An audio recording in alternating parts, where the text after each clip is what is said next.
Hi, everybody. This is your week 2 lecture. So on under course content, you'll find a folder that says PowerPoints.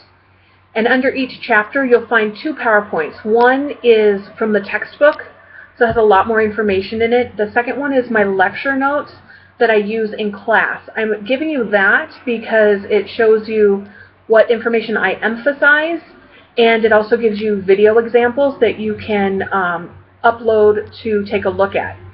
So in this week's lecture slide, I start off with a short introduction, and I start off with a concept that I want you to think about throughout the semester, and that's that technology changes, but people don't.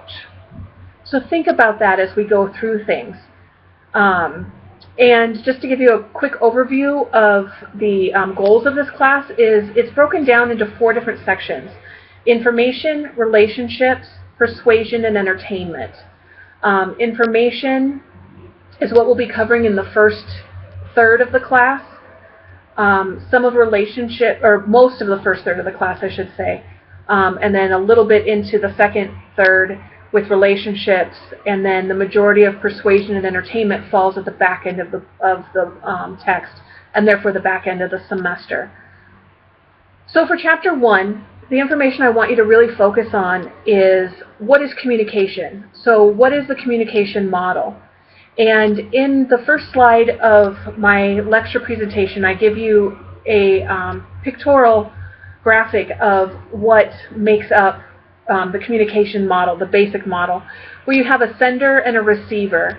And the sender sends a message over a channel, which generally would be like the air. Think of having a one-on-one conversation with someone. And that gets to the receiver. So the sender encodes the message. So they think of what they want to say. They say it. It goes out over through the environment. The receiver receives that message, and then they decode that message.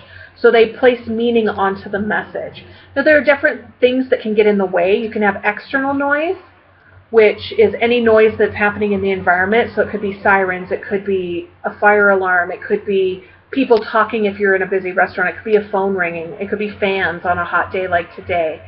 But there's also internal noise, which is anything that's happening inside of you. So maybe you have pain somewhere in your body, maybe you're hungry, maybe you're tired, maybe you're stressed out and your mind is going a mile a minute. That would be internal noise. So what I want you to think about is that communication is a process by which we stimulate meaning in the minds of others using both verbal and nonverbal messages. So the key points to that is communication is an ongoing process, it's audience-centered, and it's verbal and nonverbal messages. And this goes for mass communication as well as interpersonal communication. Then for the purposes of this class, we're going to focus a lot in on the Shannon-Weaver model, which is in slide number 3. Well, the third slide of chapter 1, I should say, so I guess it's technically slide 8. And the difference in that is you still have a source and you have a destination, but in between there is some technological piece. So there's a transmitter and a receiver. You can still have noise that can disrupt the signal. So as an example, say you have cable and you're watching ESPN. So ESPN would be your information source, that they would send their information through a transmitter. It would go out through the cable lines, across the satellite, however it is they transmit. The signal is then received when it comes into your house through your cable box. That would be your receiver in your house. You would be the final destination. So that's called the Shannon-Weaver model, and that is important information to make sure that you understand, because I do test on that model specifically. The next slide gives you examples of types of mediated communication, so I hope you'll take a look at those. You also need to understand the difference between mass communication and interpersonal. Mass tends to be a large audience. We tend to think of it as greater than 50. There's an anonymous source. They have complex and multiple goals, and it is mediated. Therefore, it goes through the Shannon-Weaver model. It goes through a transmitter. That's what makes it mediated. Interpersonal communication tends to be an intimate audience.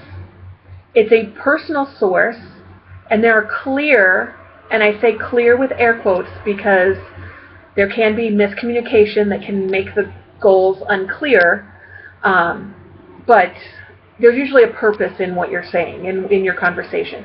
And it's usually non-mediated, but it can be mediated, which is where we get into the discussion of mediated communication, which can be a smaller audience. It can be singular, tends to be a more known source.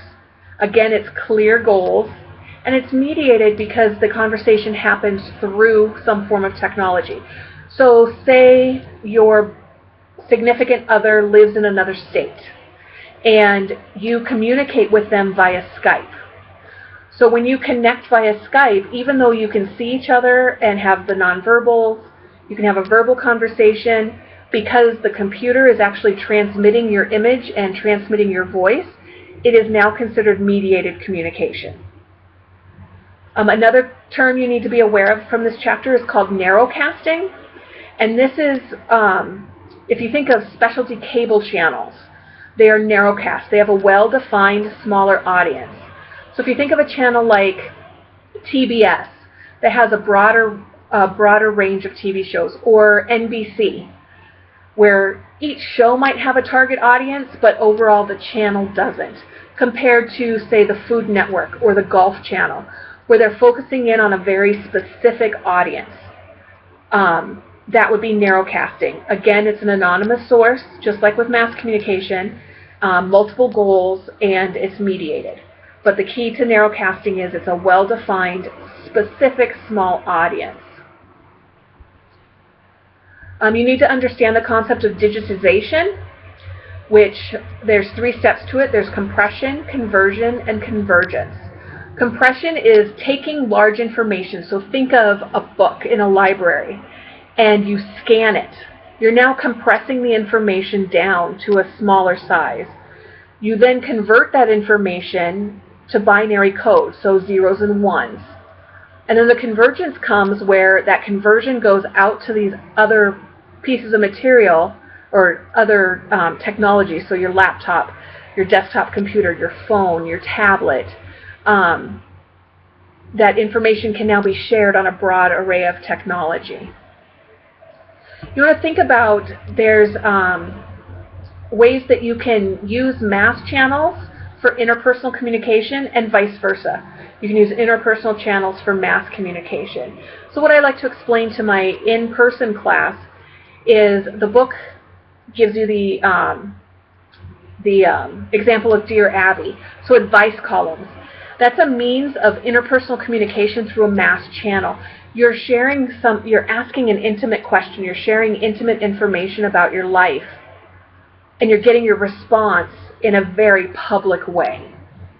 So the best way to understand that is to look at the model. It's in your textbook, but it's also slide number 15 of the lecture, chapter 1 lecture PowerPoint. There's a square that shows you how to determine if something is mass, if it's interpersonal, or if it's some form of mass personal. It depends on the level of privacy, so is it private or public, and the level of personalization, so is it a personal or impersonal message. Then I end the slides with a example of mass personal from the TV show Ask Wendy. I gave you a couple of links to her show so you can see. It's a point in her talk show where she goes into the audience and asks people questions, or people ask her questions, and then she gives her personal advice. That would be an example of mass personal. And then finally, I want you to think again about the concept that people don't change. The way they communicate changes based on technological changes. So I hope that this lecture is helpful for you. I know it was a little fast-forwarded, but again, if you have any questions, please email me. Use the discussion board for feedback. And for next week, I will load up Chapter 2, and it will be loaded on Tuesday morning because Monday is a holiday. So Tuesday morning, you will get your weekly update, and you will get your weekly lecture, and I'll make sure that all the slides are available for you. Again, I'm very sorry for the delay this week. It had to do with the lack of textbooks. So now that that's fixed, we should be good to go. And good luck. Let me know if you have any issues at all, and I will see you all next week.